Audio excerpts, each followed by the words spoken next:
Hi, this is Frank Schaefer, and the Jeffrey Epstein story continues to explode, demonstrating, as nothing else has in recent memory, the absolute and utter depravity and sordid decadence of our billionaire class, our political elites, our university elites, our business elites, to the point where JD Vance has been adding pressure on Andrew to testify on Epstein in the United States, while ducking the supreme irony that the person we really want to hear from in the United States about Epstein and the rape of children is from our own president, who is mentioned hundreds of times in the Epstein files and yet claims I hardly knew the guy.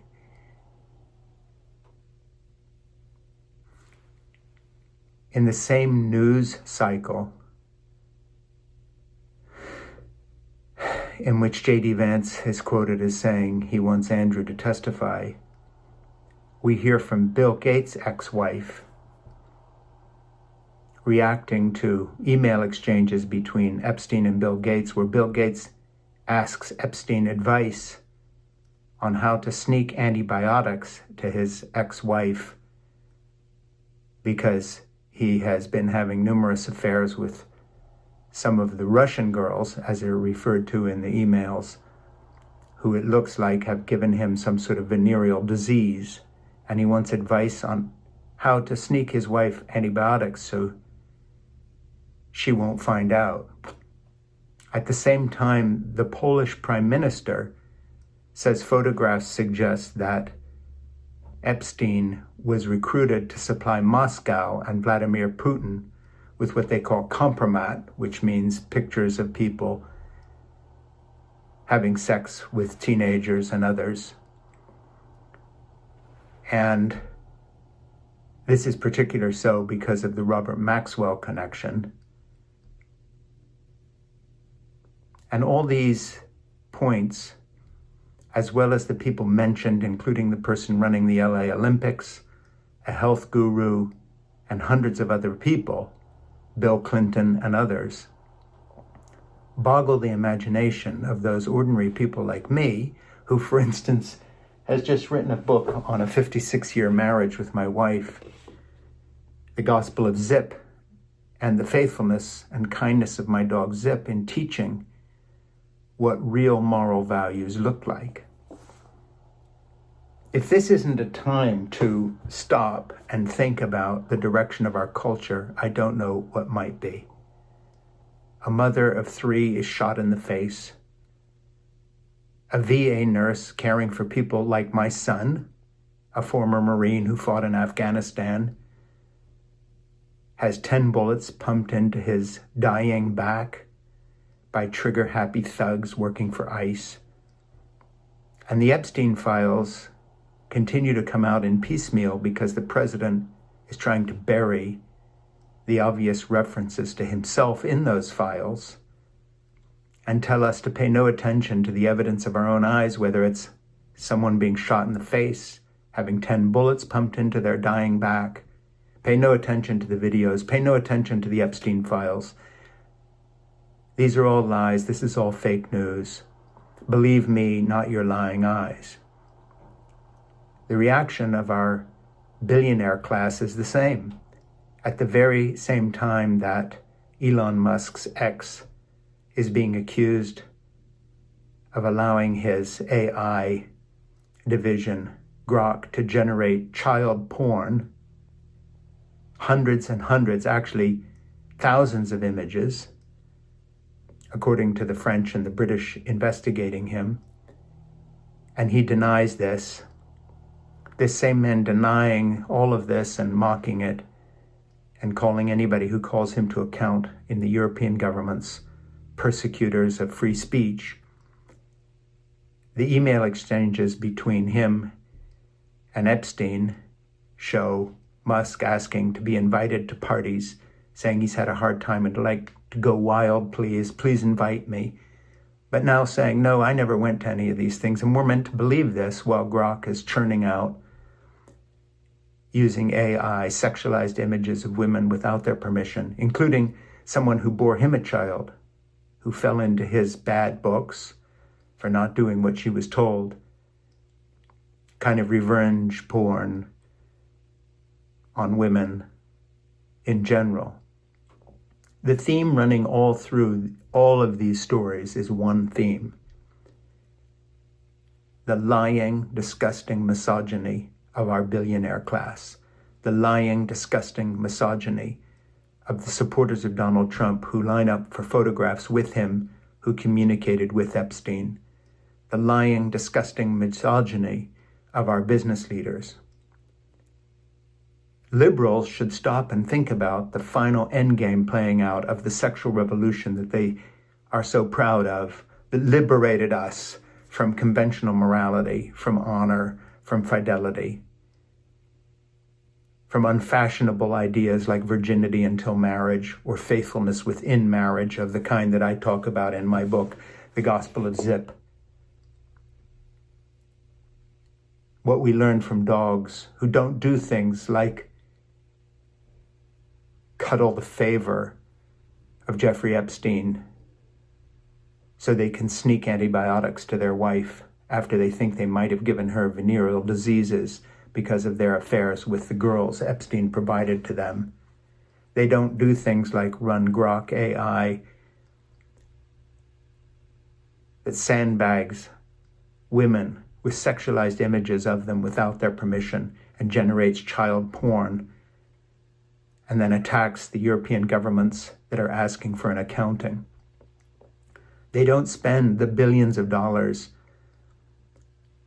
that companies like Meta are spending to end run any legislation that would curtail or govern their endless profiting from teenager addiction to online life.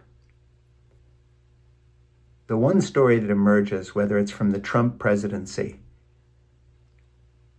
whether it's from what ICE is doing with his encouragement, whether it emerges from the brutality we see with our own eyes that is then denied by Trump, the brutality against women that is then denied. The one thing that's emerging from the Epstein files is the truth of the moral climate in the United States of America, and indeed globally, when you think of Andrew and the photograph of him crouching over the prostrate body of a teenage girl. Did he just rape her? Did he knock her out? Did one of the other people mentioned in the Epstein files hold her down while he raped her?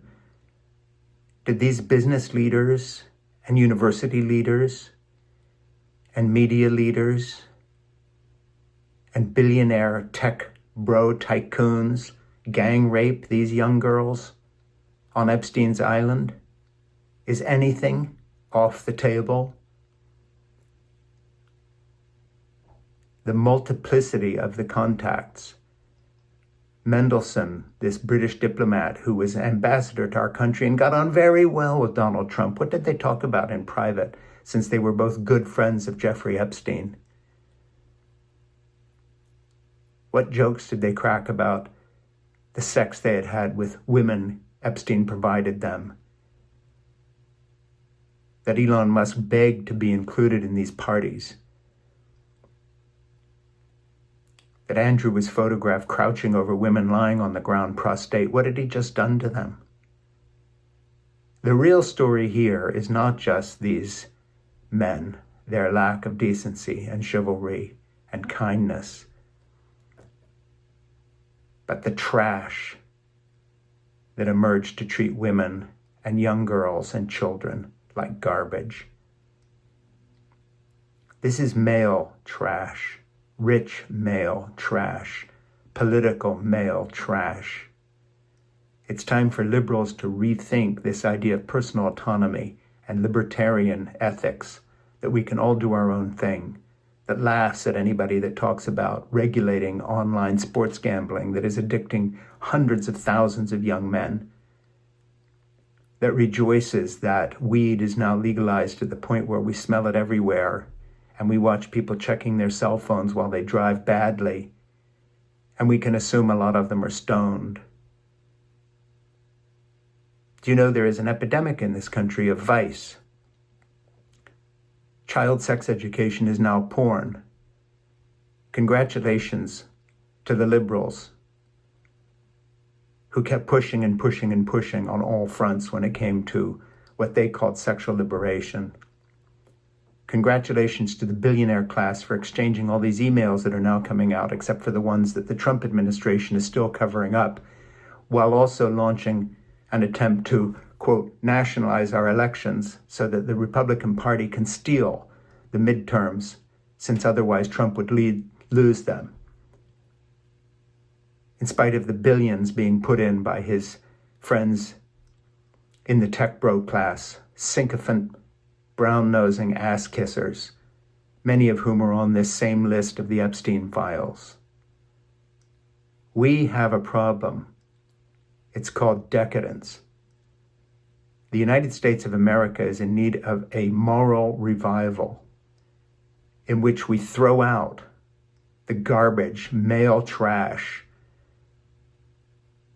that participated in these escapades, in which people who exchange emails on sneaking antibiotics to their wife wind up in prison, wherein people who start online companies, AI companies that undress women involuntarily and produce child porn wind up in prison.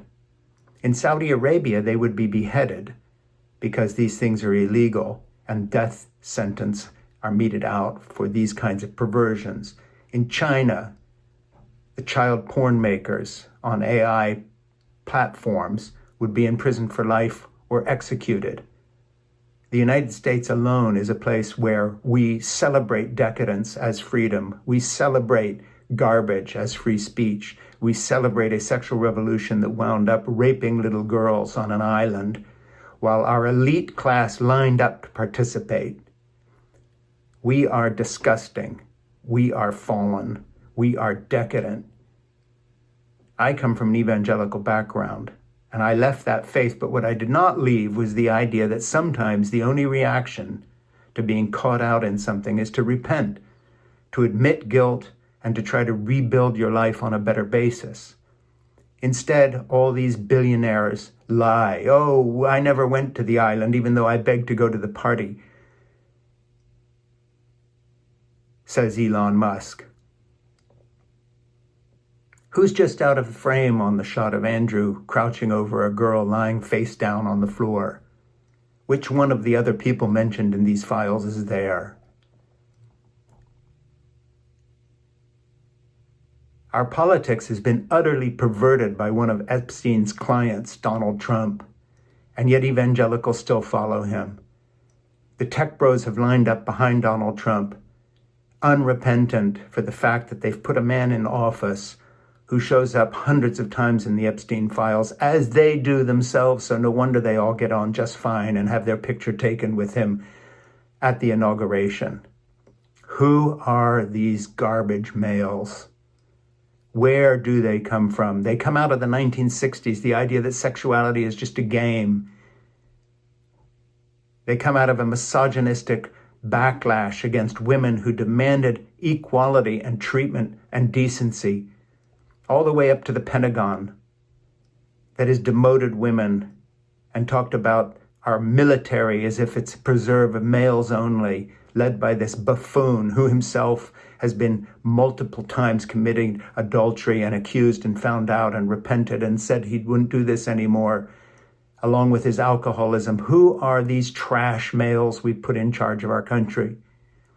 They are garbage.